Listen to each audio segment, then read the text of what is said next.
What is up, y'all? Welcome back. We're doing a fresh TEPID takes, first one of the new year. The last one that I did, the last commenting on new makeup video that I did was actually in collaboration.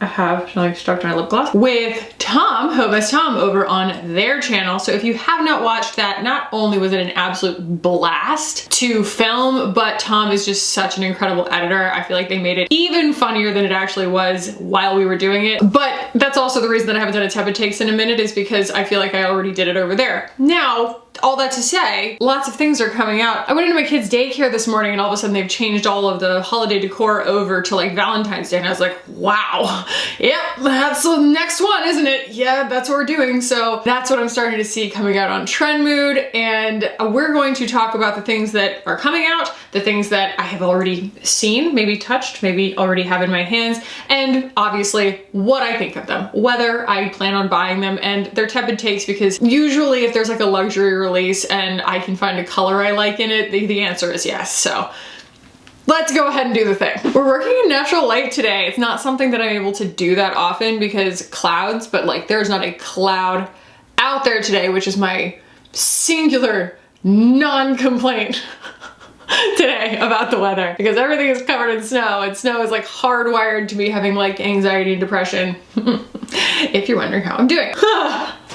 I mean, I know it's so easy to make fun of Charlotte Tilbury because it's truly punching up. I mean, she's like a gazillion-dollar brand. It's not like anything I say is going to make its way up to Charlotte Tilbury Ivory Tower headquarters and make any kind of difference. But can I just say, speaking of Valentine's Day, that color palette is Charlotte Tilbury's Super Bowl, right? Oh, God, it's actually Super Bowl season. Superb owl. The ADHD is already ADHD. So we have here revealed new lipsticks just in time for #Valentine's Day Hollywood Beauty Icon Lipsticks KASSING in pinks and reds. I'm just so glad that Charlotte's right there in her bag. You know what I mean? She's just right there with that Charlotte Tilbury element where she's just like pinks and reds. This is what I do. Pink, red, brown. If it's not pink, red, brown, she doesn't know what it is. If it's not, it's a feline flick, darling. Am I gonna buy it? No. First of all, a pink lipstick, a red lipstick. Neither of those things is particularly my thing, and no one's looking to me for reviews of that. But also, I don't think anybody needs a review of this like this formula has existed for a long, long time. It's just a matter of whether you like the color. So as a reviews channel, it is not pertinent for me to buy this, but I say, good on you, Charlotte. Those are pink and those are red. There's not a beige nude to be found. So you go, girl. So I was in Ulta with Steph and Natalie in DC over the weekend. It was Natalie's first time in an Ulta, which was hilarious. Actually, oh my gosh, I forgot. I was recognized twice that day. Once, where were we? We were at breakfast and a lovely girl walked up to me and just, you know, introduced herself or whatever. And that was really wonderful. And, you know, she went and sat back down. And then we went to Ulta. I was approached by an employee at that Ulta in DC, and she was the sweet, oh my God. She was so excited to meet me. And of course I was so excited to meet her too. Like whenever someone approaches me in public and they're just like so effusive that they're like there with me in person, I'm just like, I'm not a celebrity. This is so cool for me that you're excited that I'm here. Like, I took pictures and everything. Like I was just like, can I hug you? Like anytime I meet someone that watches my channel in person, like I'm just overwhelmed with gratitude. It was so sweet. Like it made my whole day. It was incredible. It made Natalie's whole day. It made Steph's whole day. Like it was just so incredibly positive and adorable and fantastic. She even apologized to me that there wasn't enough hourglass at her location, which was so cute. She's like, we only have one hourglass end cap. And I was like, you're so cute. Apologizing that the merchandising isn't exactly what I needed. Like, are you kidding? So sweet. So that was awesome. That was a big like glimmer, like a highlight for me. But yeah, they're talking here on, speaking of Ulta, on Trend Mood about this Sculpt and Glow Halo Sculpt and Glow face palette with vitamin E from Smashbox. So Smashbox is out here putting out, I'm sorry, that packaging is just like really underwhelming. Like I wouldn't want that in my collection. That doesn't give luxury, and they're $45 a piece. That's not luxury, but it's certainly not drugstore, and it's really giving drugstore. I don't know who that packaging is meant to appeal to other than someone who just doesn't really think about packaging. And there's something to be said for that. Like, hey, this doesn't really commit one way or the other, but like I'm very just confused as to the design meetings for making a palette like that. They're like, yep, here's the design, and everybody's like, yeah, that looks like a makeup thing that people are gonna be excited to buy. I don't know, I just feel like packaging is such an easy thing to make amazing that like even if it's cardboard, you can at least design it so that it's really pretty. And I feel like missing the boat on that, dropping the ball on that, wetting the bed on that is just such like a wasted opportunity for an easy win. It's such low-hanging fruit to have pretty packaging. So either way, that's just my, you know, personal kind of like, am I drawn to buy it? Absolutely not. Do they get credit for putting out a 4-pan palette, you know, face palette in different shades for different skin tones? Absolutely. Like there's actual range here, but I'm definitely not a face palette person per se. I mean, you know, the Hourglass blush palette, I think of it as one big thing that I just like stab my whole brush into. This definitely looks like you have to make some choices. And you know, it's a bronzer, 2 blushes, and a highlight. I could see how that's useful for the everyday makeup consumer, but like you don't need a review for that from me. It's probably fine. I feel like Smashbox makes fine makeup. And I feel like their packaging really belies that. It's just like, hey, this is gonna be fine. Oh, 12624 KKW or SKKN. She is coming back out with her makeup. I cannot help it, y'all. I am interested, okay? The initial, not skin, I've never tried the skin by Kim, but her initial makeup releases, the colors were really interesting. I mean, I shouldn't even say they're interesting.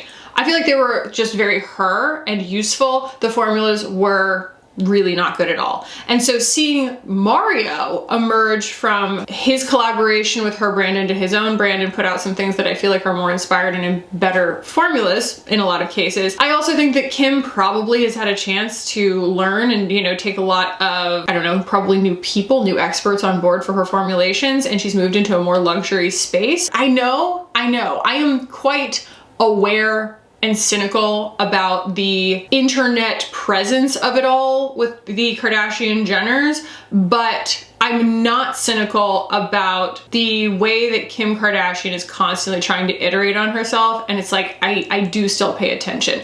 I don't think that Kylie is out here trying to constantly innovate and, you know, best herself. Kim is in a constant competition with herself, and so am I going to necessarily buy her stuff? I'm not sure. I need to see it, and I think the price points are going to be higher than last time, but I am interested to see it. Like, I'm not interested, so you might see that. Y'all, I did something interesting today. I kind of contoured my lips, and I didn't do it with a pencil. I did it with this Rabanne little lippy that I got. I talked about this on my Instagram, but I haven't talked about it on here yet. This is the Love Balm in Soul Kiss, and it's like this really pretty translucent cool tone brown color. It doesn't have a flavor. It doesn't have a scent. It doesn't have any plumping properties. It's beautiful. It's just beautiful. I bought one for my mom too. She fell in love with it instantly, and they're not crazy expensive, you know, for a Rabanne being a, you know, a jewelry brand or whatever, a fashion brand that came out with makeup, but I am in love with this color, and all I did was kind of use it on the corners and then right at the base of my lip, but on my lip, not like overlining, and I feel like you can tell the difference. I feel like it just kind of built a little bit of shadow. I can't help but be a painter still when it comes to my face, so maybe I should do a whole video like that where it's just like how to use color theory to contour your entire face. No one would watch it, but it's fine. This is the Swirled Lip Sleeping Mask in Cotton Candy from Laneige. Can I just say, between Mike and my child, Laneige sleep masks just get burned through in my life. I would love to have one that's just mine and brand new, and I hope that they send this to me. If not, I will probably buy it because it is so cute. I love the Laneige sleep masks, and this is just so right up my alley. It's perfect. Revealed new glow for 2024 in products from Dior. So I've already taken a look at this. They have a liquid highlight, and like that's fine. That's the Forever Glow Maximizer highlighter. I would probably buy it just to try it. Do you know what I mean? Like, it's just something where it's like when it comes out in a collection, I'm just like, okay, might as well. Like, we'll see. I just would like to probably at least swatch it, but it looks nice. But The other thing that they have come out with is the Dior Forever Glow Star filter, which, you know, this is one of the first brands I feel like besides Charlotte Tilbury to actually call it a filter. Because when I first reviewed the Hollywood Flawless filter from Charlotte Tilbury, which is her shimmer goo, I truly reviewed it as if it was a foundation, because I was like, what is a filter? What is a Hollywood Flawless filter? Like, she has so many words in the names of her stuff that I was just like, I don't know, whatever. I reviewed it as if it was a foundation, and this looks to be very much like the Charlotte Tilbury Flawless filter, and they're calling it that. And it's in 10 shades, which for a, you know, skin tone matching complexion product that isn't necessarily a foundation, 10 shades is pretty decent. And I am really excited to see Dior's take on that. Like, if it is, because there are kind of two ways I feel like that these things can go. There's like this route with the Chanel Skin Enhancer, which I'm wearing right now, which gives you this like iridescent blur. And then there's like all the way the other end of the spectrum where you're looking at something like the Kosas Glow IV, where it's going to really accentuate texture. And I feel like even though people really love the Hollywood Flawless filter, I just still find that it accentuates texture a little bit more than I would like. It doesn't do me the favors that it seems to do for a lot of other people. It doesn't excite me. I would far rather use the Auric Glow Lust for that kind of thing, because it does actually enhance the way that my skin looks. And it might just be that it's not super kind for like dry skin. I don't know. But the whole concept does entice me. I like the idea of it because I have seen it work. Like, I feel like this really works. Like, my skin looks better when I use this kind of thing. And so, yeah, I mean, that's my long way of saying I think I will probably buy this. It says coming soon to their website and retailers. And I think I would probably do both. I'd probably buy both and review them. I think that they look really neat. And I'd like to see Dior have a win. I feel like they kind of, again, dropped the ball last year when they reformulated the blushes and everybody was really excited, and then they were worse. I don't usually talk about drugstore stuff. I mean, I guess I do, but I never talk about it in any serious way. But this kind of annoys me, just that Catrice is putting out a blush stamp. It's just so Kaja coated. Kaja has had this packaging for so long. Like, I understand you can buy different components as a brand. Like, you know, these things aren't just, you know, completely copyrighted. But I do feel like this is not an original idea. I don't love the Kaja heart stamp blush, but I feel like it's theirs, you know? Okay, so Fluorosis, that I just did my first review on not that long ago, is coming out with the Nomadic Glam collection. They might be sending this to me. I'm not sure. I hope that they do, because these are in mattes, it looks like, and in more neutral shades. And I was very impressed with their matte formula. The shimmers underwhelmed me in their staying power, even though I really liked the way that they looked. They just didn't wear very long. But I would actually love to try a powder blush, a powder, and a palette like this from them, because I would love to see how those colors perform in those formulas. And it's beautiful, because Fluorosis is always beautiful. Guerlain is coming out with a honey infused tinted lip oil. We all kind of twitch when we hear that, because we're just like, that's what Gisou said. It didn't have any honey in it. It didn't smell like honey. I hope that it actually has honey in it. There are literal bees in the ad, but the only thing that I'm trepidatious about, it says a honey infused tinted lip oil formula with 92% natural origin ingredients. Its nourishing and plumping texture gives 24 hours of care. I have now been a little bit scarred. By the way, I bought the coral. I thought I bought the clear, but I bought the coral. I'm a little bit scarred by the plumping qualities in the Gucci lip glosses, because they're so spicy. Yeah, they've got capsaicin in them, and so they redden the lips. So it's like, it doesn't matter what color the product is, because it's just gonna make your lips look red. So through a translucent product, it's like the color isn't going to show up. So the brown, you can see a little bit more, but like this, you really can't. It might as well be clear, and I'll be interested to see what the plumping qualities are, or if it's just like a volumizing appearance kind of thing. But if it's spicy, I might just have to pass, because I'm kind of tired of it, you know? I'm tired of these things being in these beautiful candy colors, and then the colors don't show up on your lips because your lips are so irritated, especially because they're gonna be probably pretty expensive. Oh my gosh, everyone was so excited about this Twilight collection from ColourPop. I'm shocked. And I guess I shouldn't be, but like, I am not a member of any fandoms really. And I certainly I've never seen Twilight. And when a viewer of mine said that, wow, you know, ColourPop is actually doing something exciting, I said, isn't Twilight like 20 years old? And they were like, you know, in a few years it will be. I think it's like a 16-year-old movie. It's just a random piece of IP to me to put out a makeup collection with right now, but you know what? ColourPop, they just burn through that intellectual property, and good for them. Good for them. I'm not interested in this, and it's already sold out anyway, so it's like, why would I talk about it? Oh my God. Tarte has put out another mouse pad, everyone. Ready yourselves. Gird your loins, because you're going to want to part with all of your money for their fresh Maracuja Juicy Eye and Cheek palette. This is another case of like, I guess that the market is for people who just don't really give a diddle about what the outer packaging looks like, because they don't put any time or energy into it. It's just kind of this like cloud print kind of thing. It looks like a, I don't know, like a pastel sunset sort of thing. It is 12 eyeshadows, 2 cream cheeks, and a cream bronzer.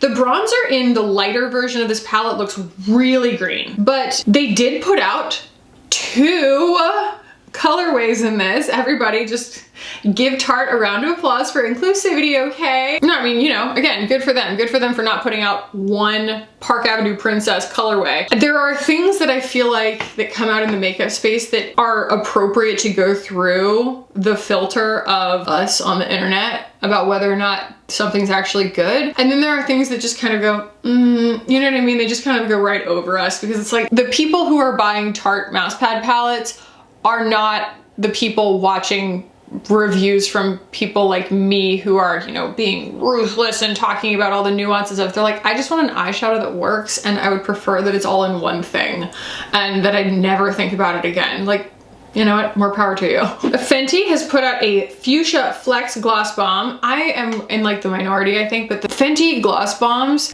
taste awful to me. They just taste so bad, I can't get it out of my mouth. So I wouldn't have gone probably for this anyway, because fuchsia is not your girl's color, but still, I cannot with that formula. I had like 3 of them, I think, at least 2.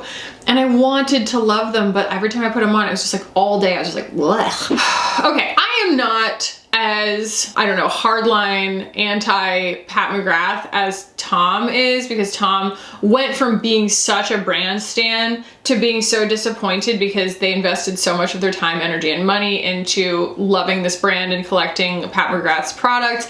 And then she just kind of started very much phoning in her releases. And this new release for Valentine's Day, the Heart's Desire collection, is no different. I still need to be enticed. I am not going to buy something just because it's from a brand, and I do still respect her knack for artistry, but are we seeing any artistry right now? No. I feel like Pat McGrath has very much fallen into like the Charlotte Tilbury of it all, of just being like, we found what works. These are some interesting textures. These are colors that look good on skin and are easy to wear, and we're just gonna kind of keep repackaging them. And that's fine, but that's not Pat McGrath's original customer. And while I'm sure that these are beautiful, because Pat McGrath does make beautiful makeup, my socks remain on. Nothing about this feels special to me. And I think it's interesting, I mean, maybe if I went on Pat McGrath's website, I could see it, but it's just swatches. Like, I wanna see eye looks. I wanna see like the idea of what I'm supposed to like achieve with these 4 colors in this quad, Oh, I should probably move over. Yeah, I should do that. Oops, we've been talking about a lot of stuff and I did not move over. Sorry. Natasha Denona is also getting on board for Valentine's Day. We got just in time for Valentine's Day, the Berry Pop collection. This is very not me. Berry Pop lipstick, cherry mauve, Berry Pop lip crayon, cherry mauve, Berry Pop cheek trio, cream blush, matte cranberry, tinted glow, cream base, coral red, and golden nude glow, dream glow, and icy pink champagne. I bought one of these little trios when she put it out for the My Dream palette. I have to admit, it went right over my head. I don't get it. You know what I mean? I don't understand the combo of the cream highlight and the powder highlight, and then that's 2/3 of the palette, and then this blush is giving naked cherry, It's just a color that doesn't look good on me. So I was disappointed by the formula and kind of the concept of it, and mine came broken. But also, I think that this colorway is just not for me. Pretty much anything cherry isn't really for me. Even all these cherry perfumes that are coming out, What dat? What dat? Airlight Pro promises to dry hair up to 30% faster, use less power and reduce heat, and it's by L'Oreal. How much is it gonna be? It says, oh, the brand is targeting a sub $400 price. Coming soon, it's expected to reach consumers later in the year. So that sounds kind of cool. I don't know, it's got a light on it. It's a blow dryer with infrared light, and that sounds cool. I would do that. That sounds neat. What is that? that she says looking at something else that's pink, red, and coral, but it's from Chanel. And so that's why it gets my attention. I am who I am, and I am sorry. In fact, I'm not even gonna apologize for it. We have available now. They say available now, but we went in search of so much Chanel when I was in DC over the weekend, and we found almost none of the new collection. But either way, Le Beige Healthy Winter Glow Blush. $72. That's a lot for a blush. The original ones were, what, 65? These are 72? Huh.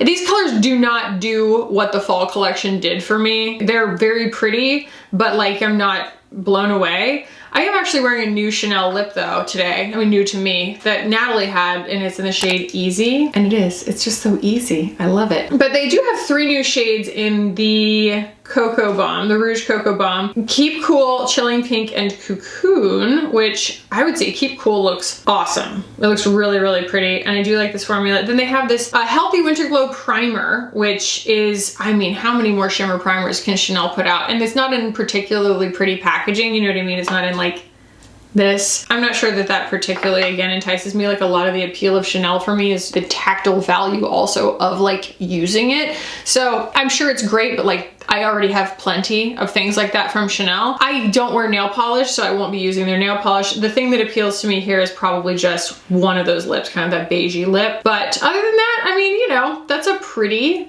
release from Chanel. It makes sense. I don't think it's completely off the wall. The eyeshadow palette, you notice I'm not even talking about because I really don't care for their eyeshadow palettes, but it's fine. I probably, if I did anything, it would probably be the coral, but like I have enough coral blush. I really do. And I love their fall coral blush. Clé de Peau Diamond Class Lipstick Luxury, an ultra luxurious lipstick with skin first ingredients delivered in opulent jewel tones. Your girl is not a big full saturation jewel toned lipstick girly. And I don't know, but I want to say that these swatches are photoshopped and that kind of annoys me. But yeah, I mean, that's pretty. They're probably $1 million. Clé de Peau is kind of next on my list to try. The thing that it has been really hard for me, it's so hard, but the thing that's been hard for me in terms of trying some of these uber luxury brands is that I love a complexion product. Complexion products are one of my favorite things, and I can't try a lot of the complexion products from these brands because they love to put like an SPF 4 in there, you know, with octinoxate.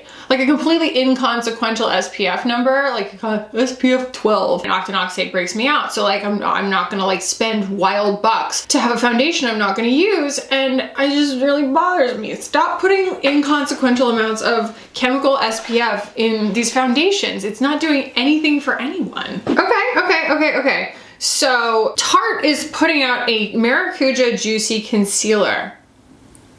You might have my attention, Tarte. A juicy concealer. Is it gonna be like the Glossier Stretch Concealer?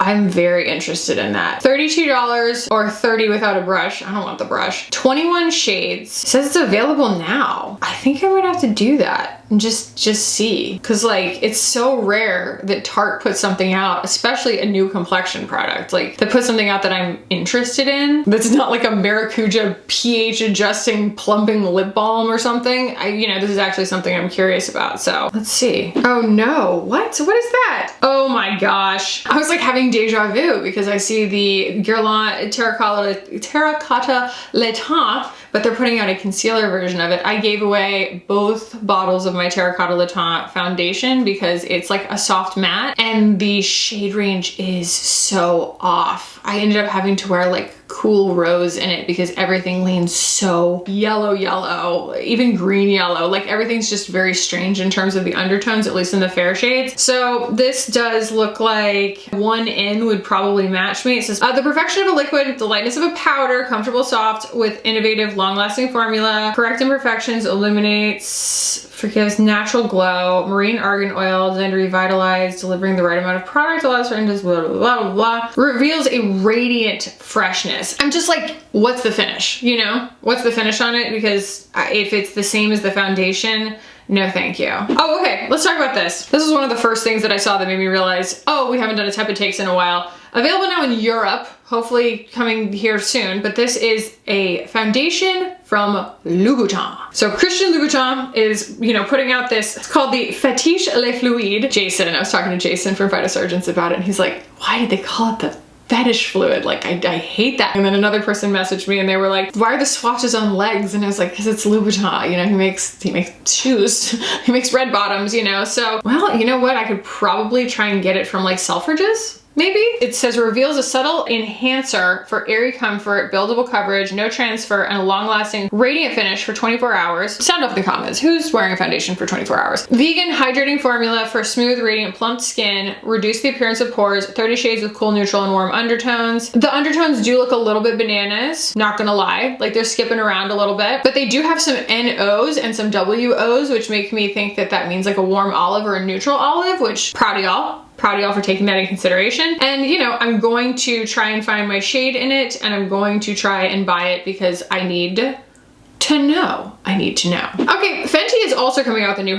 concealer. In fact, they already have. I'm not on their PR list or anything, but when I went to visit Steph, she is on their PR list and she loved it. But Steph and I have completely different taste in makeup. We always kind of hate what the other one loves and vice versa, which results a lot of times in us being able to like give each other our reject makeup, and the other one is very pleased by it. So it's a great arrangement. But she tried this on her, I think she has more of like a combo oily complexion. She's also a little younger than me and she just has different needs for her skin. She has different undertones than I do, things like that. And so I can't compare notes with her as far as like her liking a concealer, but I have yet to try it. Let me know if y'all want me to. It says it is a hydrating long wear concealer, easy to apply, moisturizing, reduces bags and darkness. I mean, I could see myself trying it because I really like the new Eavesdrop stick. Like I like it a lot, and I like the direction that she's going in with more hydrating complexion products because that's what I need. So yeah, selfishly, that's something that appeals to me. So I might do that. Oh, I just got this in the mail. At Tower 28, they did a Kung Fu Panda 4 collab and it came in like a dumpling steamer. I was just like so pleased by that. But either way, there's a special edition blush in this bright red that's like not really my thing, but I did bring the lip gloss upstairs. There it is.